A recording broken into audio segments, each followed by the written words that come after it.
जमीयत उलमा इस्लाम पाकिस्तान मरकजी तर्जुमान मोहतरम जनाब मोहम्मद असलम गौरी साहब, सूबाई नाज़िम हज़रत मौलाना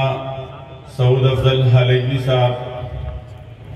JUI सक्खर के सीनियर रहनुमा आगा अयूब शाह साहब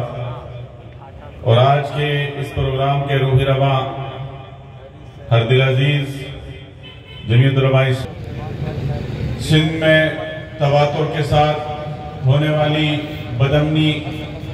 लाकानूनियत और मेरठ के कत्लेआम के खिलाफ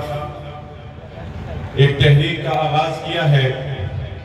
और ये तहरीक आज दूसरे दिन में दाखिल हुई है। लेकिन इस तहरीक को कल सक्खर में, खैरपुर में, घोटकी में